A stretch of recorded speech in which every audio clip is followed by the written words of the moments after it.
What's going on, everybody? Thank you for tuning into the podcast. My name is Zeke. This is Gabe. And we're just two dudes from church.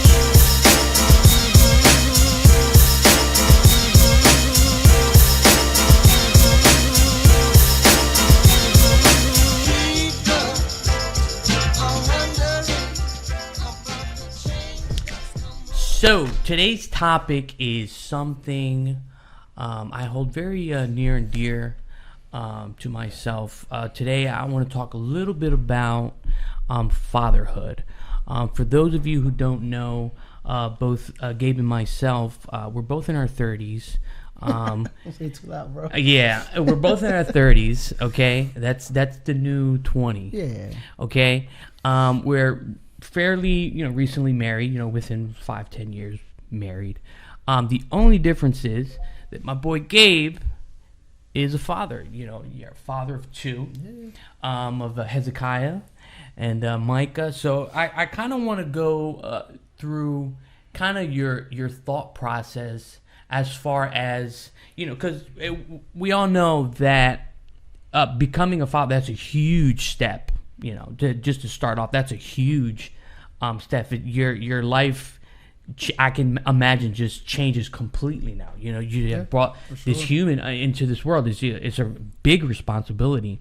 So as far as just taking that first step, because we all know that it's your wife is the one that's bearing the child, and this is something that's got to be mutual. I don't do much.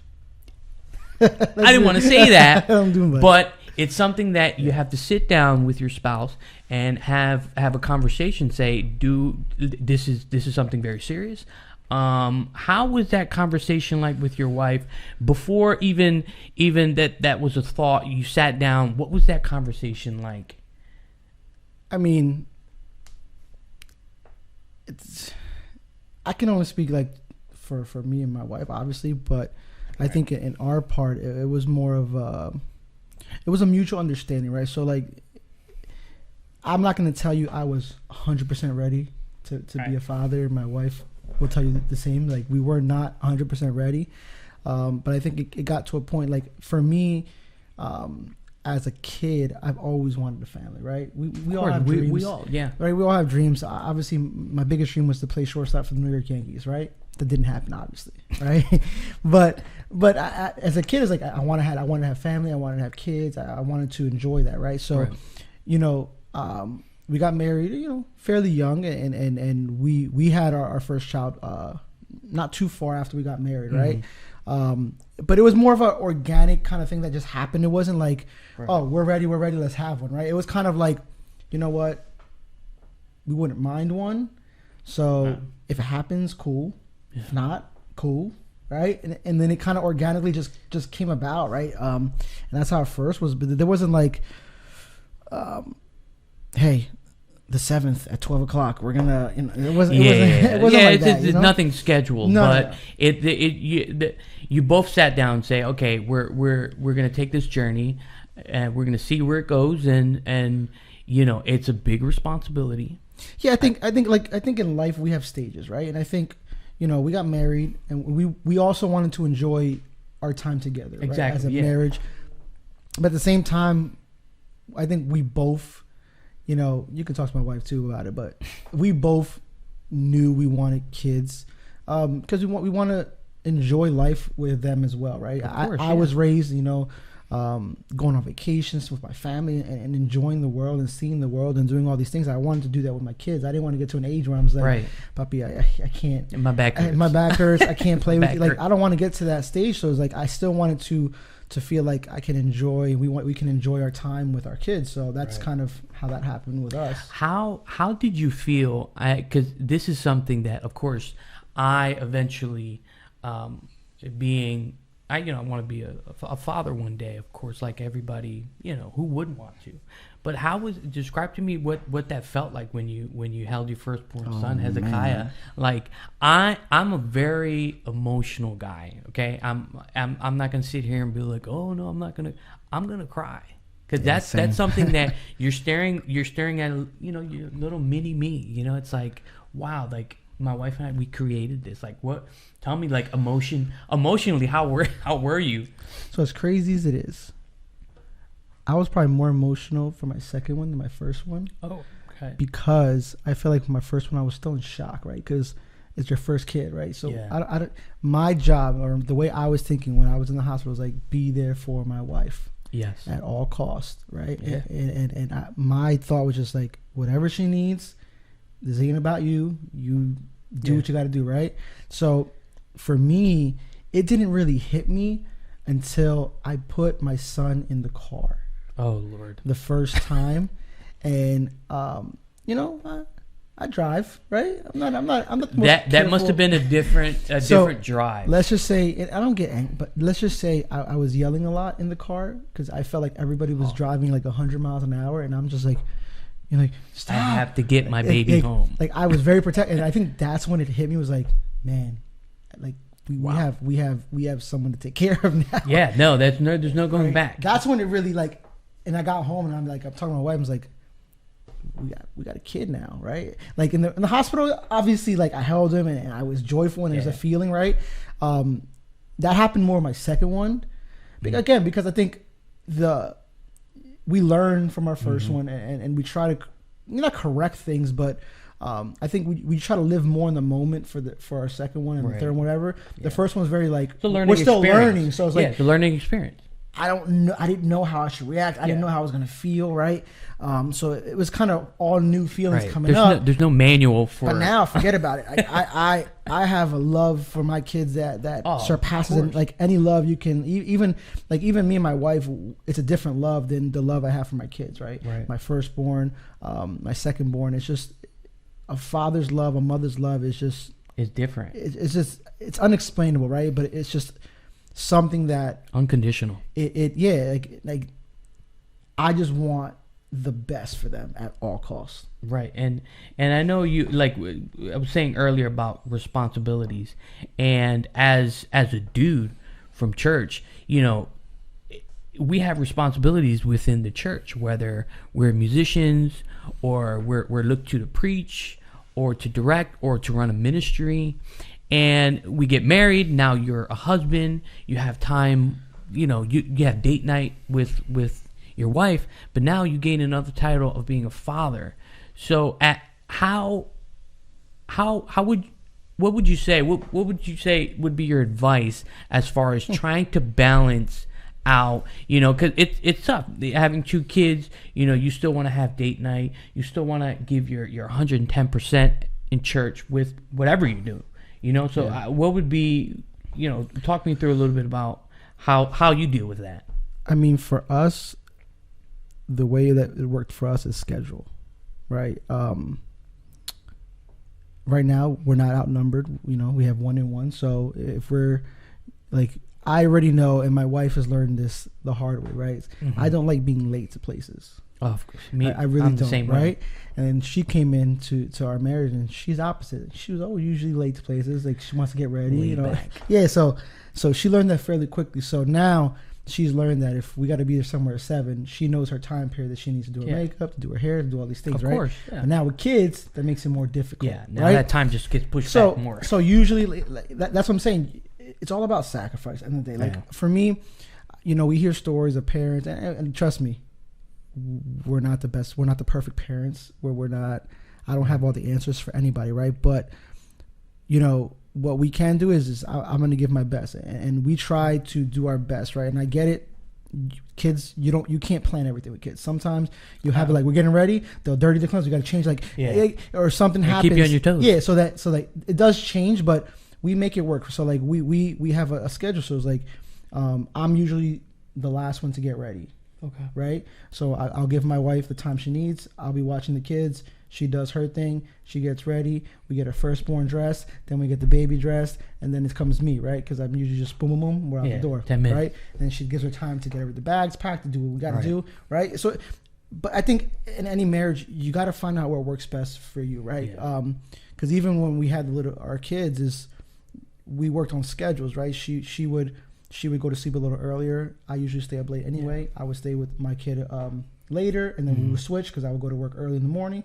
So that worked for us, right? But Yeah. everyone's different. It Everyone, could be, yeah. because some people, work different hours. Some work graveyard shifts. Some work at night. Some work. You have to find what works best for you, right? And I think as long as you guys stick as a team and work together, I mean, yes, it can be stressful sometimes. Oh yeah. Right, but again, we do this out of the love in our hearts for our kids. We want to give them, but we also do not want to limit ourselves for whatever the Heavenly Father has put in our hands, right? We also have to be good stewards and that kind of things, and all the talents He's given us.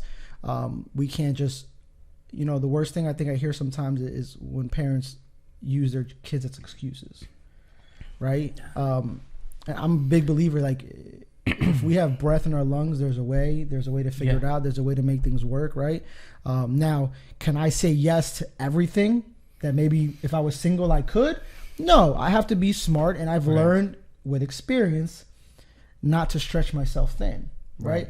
I'm not going to say yes to 100 things and be like, you don't want to burn yourself out. Yeah, like and we learned that through time, not even through marriages. Like, I've learned that over time is like, look, we can never make every single person in our lives happy.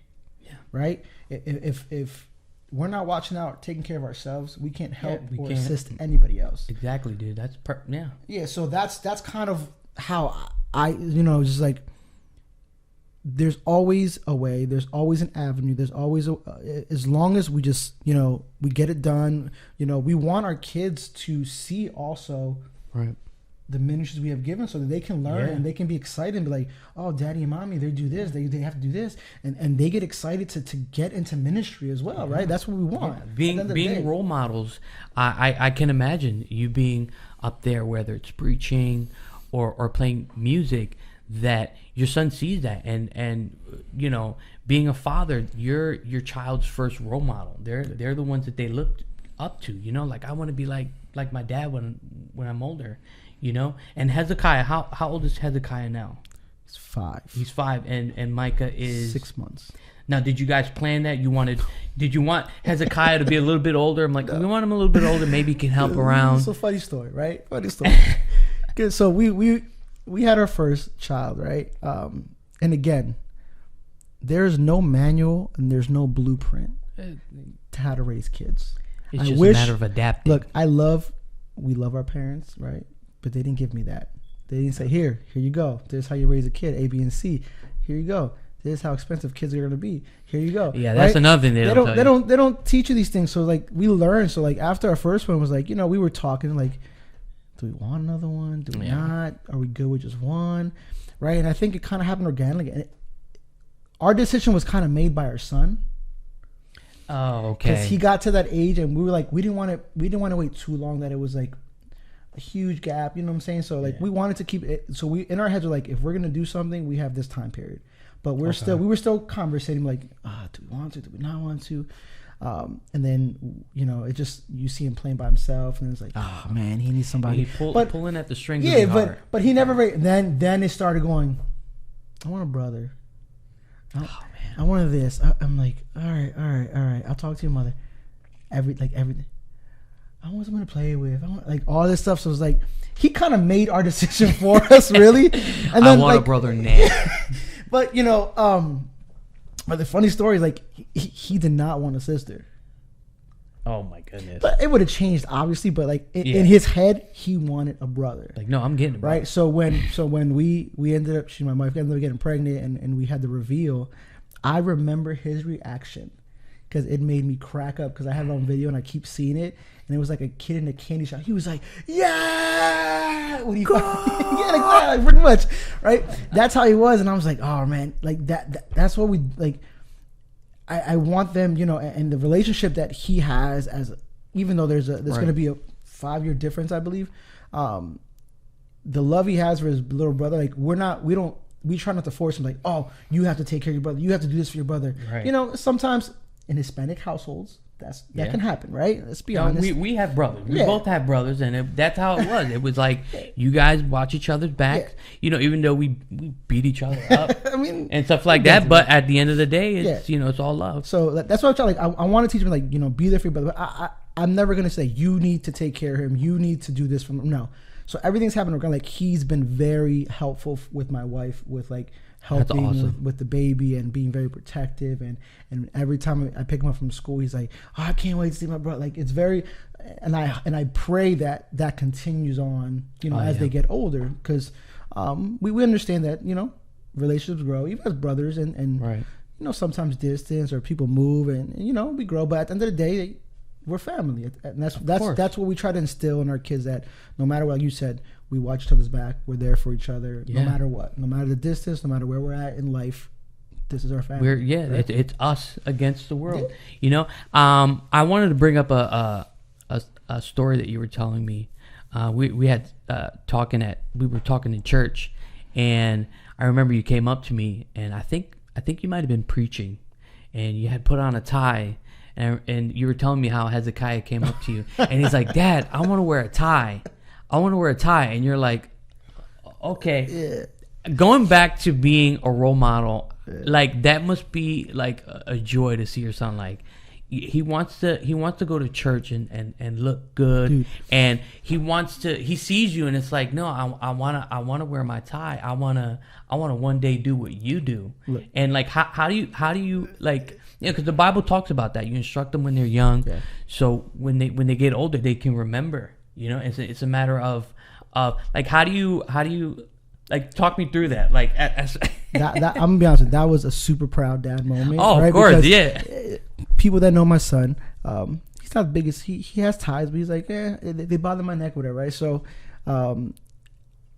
he picked this day out of all days, and I was wearing a tie, whatever, and he goes, I want to wear. Where's my ties? I want to wear one. I was like, that's awesome. I was like, bet, let's go get them. Let's find them. Go get the tie. So I'm like, babe, where's the ties? Right? She's like, oh, it's over here. I'll take him outside, and I'm like, all right, we got to match. I got to change his outfit now. So I literally just changed his outfit because of the colors he has. I was like, we got to match.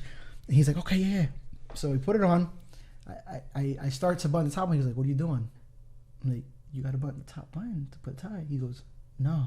I'm gonna do it my way. So then I do it anyway, and I put the tie. He goes, and this is just him for about 2 minutes, right? And I was like, "Bah, you can't do that. You're gonna mess your shirt up." He goes, I can't do this. I'm like, "Oh man!" So he unbuttons it because remember he has a clip on. It's a clip. Okay. It's one of the clip-on ties, right? So he unbuttons it, and then he puts the clip on with the unbutton down. Like he goes, "I'm going like this." I was like, "You can't go like that. No, you can't. You gotta look good."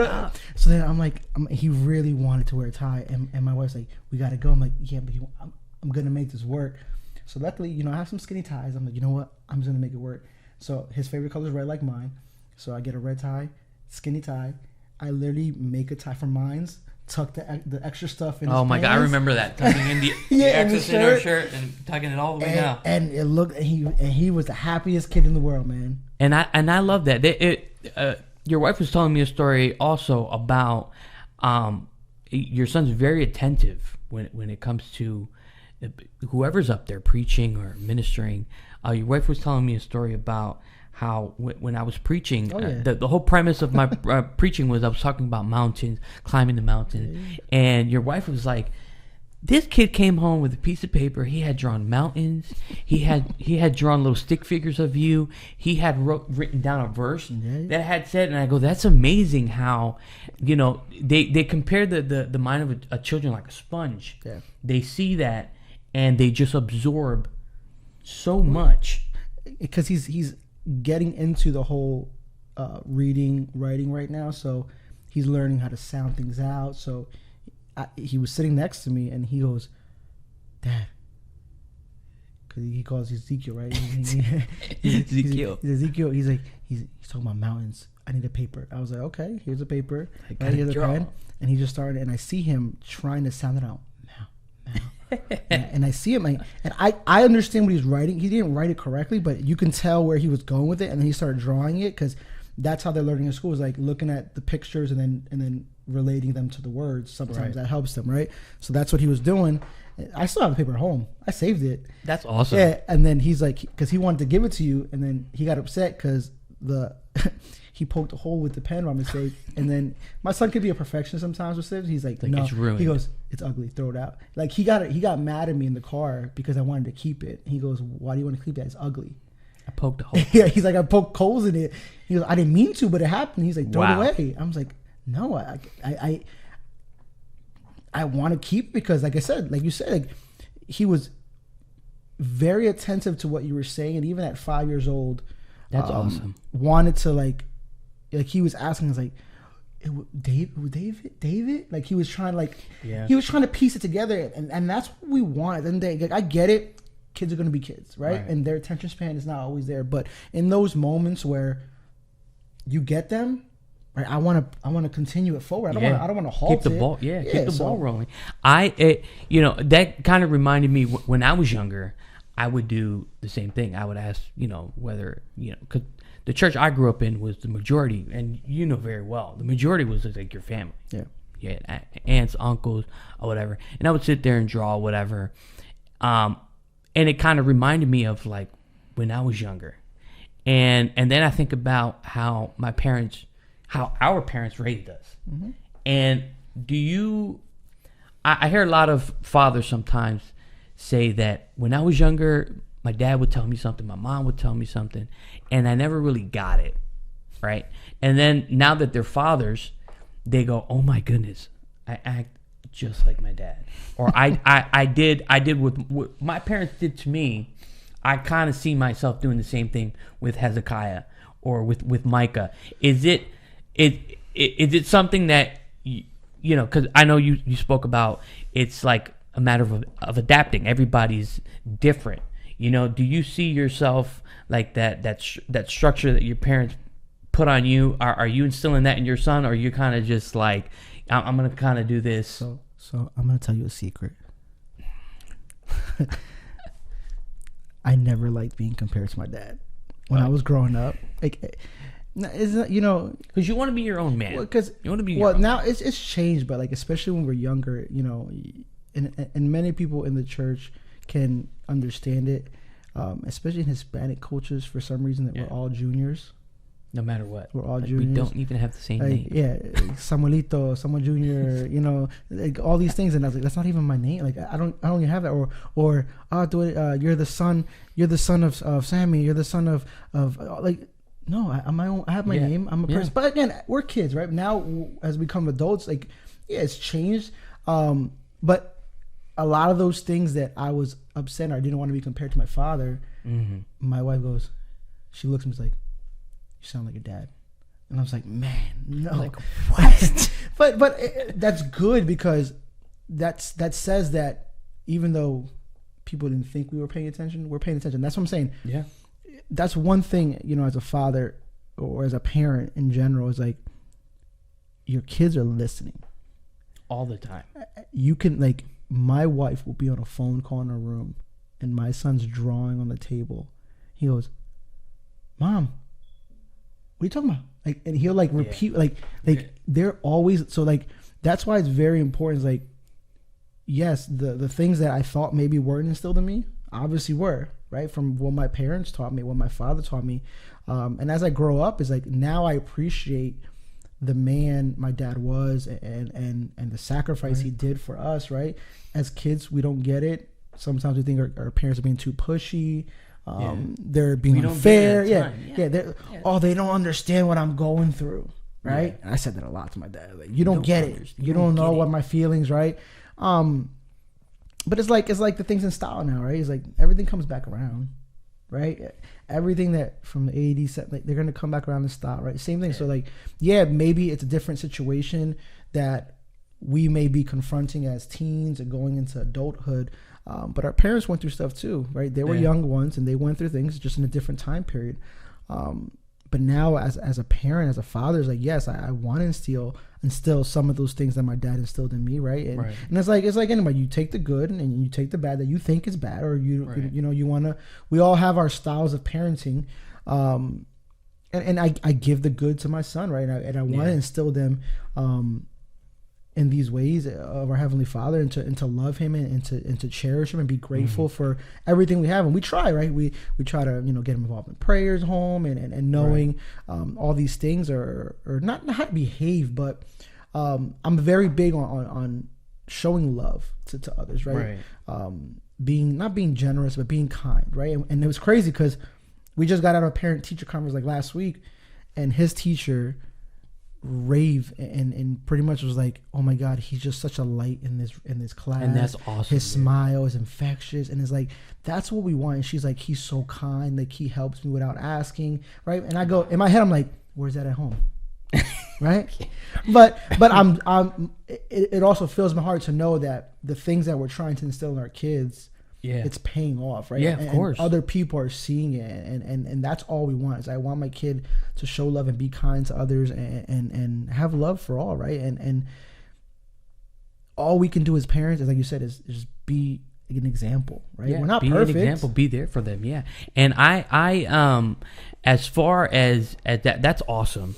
But it's funny how you say it's like the teacher like is just like raving about you, and you say where's that at home?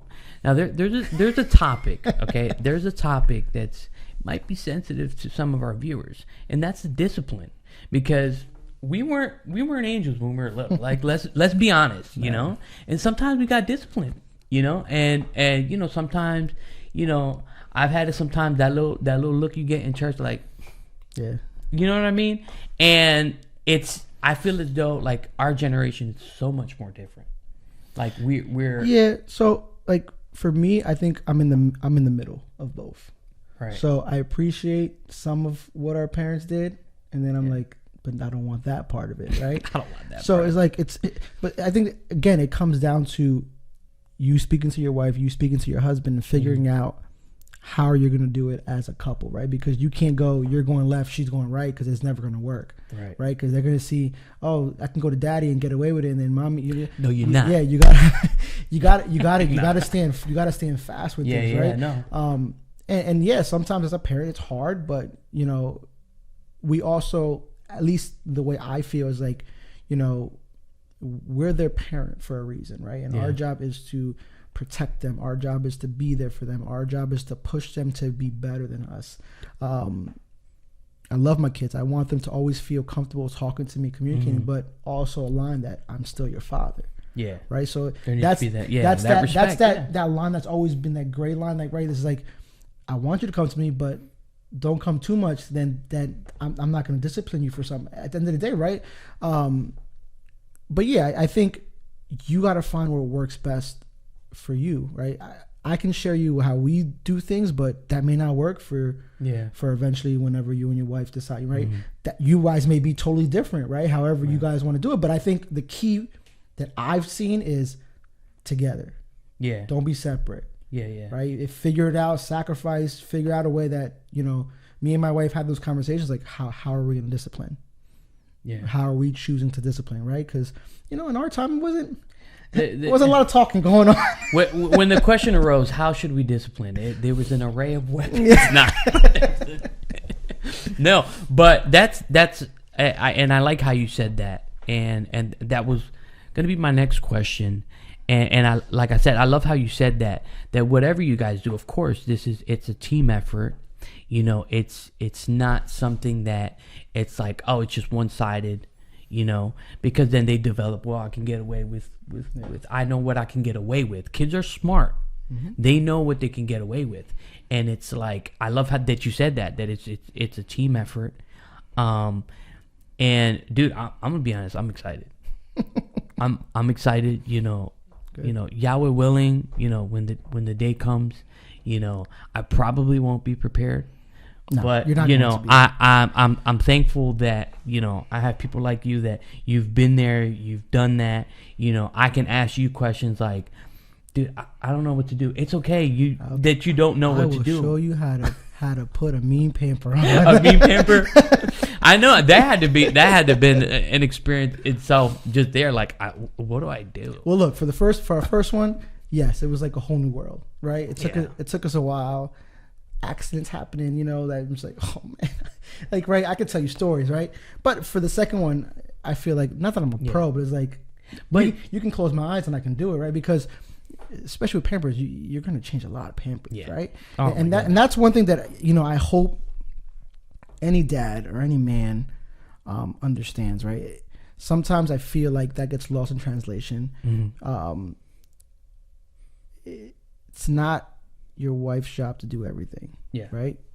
Look, our wives have enough things to do, right? They carried the baby. They carry the baby. Their bodies are changing. Some women are working. Some women don't have the privilege of being home and doing all these things, right? It depends on your marriage. You have cookers. You're doing cooking. You have to make sure your house is clean. All these things, right? So it's important. And one thing that I said, it hurts me sometimes when I see the dads or whatever just sitting there and the wives are just struggling with the kids, and it's like, I chose not to do that. I wanted, and I told my wife from the get-go, I was like, I want to be as involved as I can. Am I perfect every time? No. Right. I'm gonna be honest with you. Sometimes I want to just watch some TV, and I'll put the baby on me and say, we're gonna watch some TV, right? We're gonna watch a football game, right? But I've always told her, like, I want to help as much as I can, changing diapers, bathing them, whatever I can do to help, fixing around the house. I'm gonna try to help as much as I can because, like I said, our wives alone are going through enough that we don't want to overburden them with more things that we can also help as husbands. Right. So if there was an advice, if there's somebody out there that maybe you just found out, or maybe you just found out you're having your second one, what would be some advice you'd give somebody, a first timer? Get ready for a lot of sleepless nights. Oh my goodness. I mean, but in a good way, right? So it's like, I hear this saying, you sleep when you die, right? You're gonna get enough sleep when you die, right? But it is gonna change very drastically, right? When I was a teen, the 9, 10 hours, 11 hours sleep, no, it ain't happen, right? Never. And the thing with me is, like, it was always hard for me. Like, people say, "Oh, sleep when the baby takes naps." It's hard for me to take naps. Sure was worrying, and I could take naps if I'm sick. My wife could take a nap anywhere. She's different. She's good at that. I can never do it. So it was a little more challenging for me, but it comes and goes, right? It's all worth it because, again, we see our second child growing already, and we're like, he's getting out of the baby stage. You're missing. Right? You can start missing those days. You got to think about it. You're giving up a couple years of some sleepless nights, right? Yeah. For your kids to be in a better place or you to provide, right? And that's important though, because as parents, as fathers, as mothers, we're going to be tired, right? Yeah. And I actually do want to leave with a verse. It's in Matthew chapter 11, 28 and 30. It says, "Come to me, all who are weary and burdened, and I will give you rest." Right? That's amazing. And that's important because as parents, like, when we're tired, who do we go to? Yeah. Right? We're not going to go to our kids, right? Our kids are supposed to come to us for help or support. Yeah. So who are we going for? Especially if maybe you don't have that family, that system behind you that's going to help you. Like, I've been blessed with our families. They've been so helpful. And that's another thing is, like, that's helped us a lot, especially when in ministries and things like that. Is our families have come up clutch for us, right? But like as parents, like when we feel weak, when we feel tired, when we feel like, man, this is getting too hard, right? It tells you, like, all our tiredness, everything we give to Him, right? We give to our Heavenly Father, and He's going to give us the rest we need to continue because He gave us these creatures, right? It wasn't our decision. We can say whatever. We made the decision. No, He's the one that gives breath. He's the one that gives life. We are just lucky enough to be able to watch over these creatures and watch over these beings and see them grow into be men and women that are going to conquer the world, right? But I think that's important as parents, is like, in those moments of weakness, in those moments of things, go to Him, right? He will be the one to support. He will be the rock. He would be the one that give you strength to continue on. That sometimes you're gonna be like, I don't know how I got the strength. Like, my wife tells me, like, I'm so tired, and then, like, out of nowhere she's like energized, but she gets things done, right? It's like she's like, I don't know, right? But that's what happens. Like, we believe in something bigger, in something stronger, in something more powerful, a king who oversees everything. And I think that's important in our life, is just to take it one step at a time. Even when we're tired, just continue to look forward. Don't look back. Don't look at your mistakes. Don't look at, because we're gonna make mistakes. You're gonna make a lot of mistakes, man. That's how you learn. Especially your first one, don't stress about it, right? Look, we made a lot of mistakes with the first one, right? But you continue to look forward. You continue to get better, and then you're going to see that, like you said, the kids are sponges, and they're gonna take those things that you like. Man, I hope they were listening, right? But you, that's the important thing. You start seeing it, Yeah. and then you know, okay, it's working. You know, And that's awesome. You know, like I said before, I'm excited. If you're watching this, and like I said, you got the news. First of all, congratulations. You know, enjoy the process. Yeah. Like I say, Trust enjoy the process. Like the Sixers. Trust the process. Trust the process. We're not sponsored by the Sixers, but trust the process. You know, keep your focus. Enjoy every step of the way. Cherish it. Cherish it. You know. So we just want to thank you guys for tuning in to the podcast. We hope to see you soon. My name's Zeke. My name's Gabe. And we're just two dudes from church. Thank you. Peace.